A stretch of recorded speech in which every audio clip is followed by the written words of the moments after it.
ബംഗളൂരുവിൽ ഇനി ജീവിത ചെലവേറും. വൈദ്യുതി, പാൽ, വസ്തു നികുതി നിരക്ക് വർധനവിന് പിന്നാലെ പാർക്കിംഗ് നികുതി കൂടി ഏർപ്പെടുത്തുകയാണ് കോർപ്പറേഷൻ. 1 സ്ക്വയർ ഫീറ്റിന് 2 രൂപ നിരക്കിലാണ് നികുതി നൽകേണ്ടി വരിക. വിലവർധനവിന്റെ കാലമാണ് ബംഗളൂരു നിവാസികൾക്ക്. പാൽ വില 4 രൂപ കൂട്ടി. വൈദ്യുതിയുടെ യൂണിറ്റ് ചാർജും വർദ്ധിപ്പിച്ചു. വസ്തുനികുതിയിലും കാര്യമായ വർധനവ്. അതിന് പിന്നാലെയാണ് വില കൊടുത്തു വാങ്ങിയ പാർക്കിംഗ് ഇടങ്ങൾക്ക് കൂടി നികുതി വരുന്നത്. 1 സ്ക്വയർ ഫീറ്റിന് 2 രൂപ നിരക്കിലാണ് നികുതി ഏർപ്പെടുത്തുക. അതായത് ശരാശരി 150 സ്ക്വയർ ഫീറ്റ് പാർക്കിംഗ് ഉള്ള ഒരാൾക്ക് 300 രൂപ പ്രതിമാസം നികുതി വരും. യൂണിറ്റ് ഏരിയ വാല്യൂ അനുസരിച്ച് 10 മാസത്തെ തുകയുടെ 20% നികുതിയായി അടയ്ക്കണം. അതായത് 10 മാസത്തേക്ക് 600 രൂപ.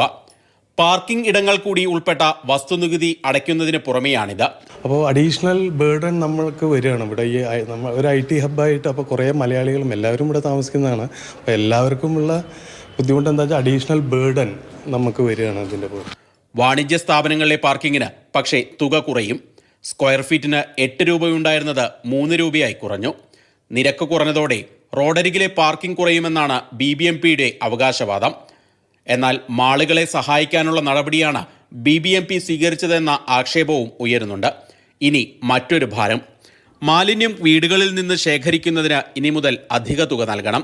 1000 സ്ക്വയർ ഫീറ്റുള്ള വീട്ടുടമ പ്രതിവർഷം 1560 രൂപ ഗാർബേജ് ടാക്സായും നൽകണം. ഇത് ഫ്ളാറ്റുകളിലെ മെയിൻ്റനൻസ് തുക കൂട്ടാനും ഇടയാക്കും. മൊത്തത്തിൽ ബംഗളൂരു മലയാളികളെ സംബന്ധിച്ച് ചിലവേറിയ സാമ്പത്തിക വർഷമാണ് മുന്നിലുള്ളത്. മാതൃഭൂമി ന്യൂസ്, ബംഗളൂരു.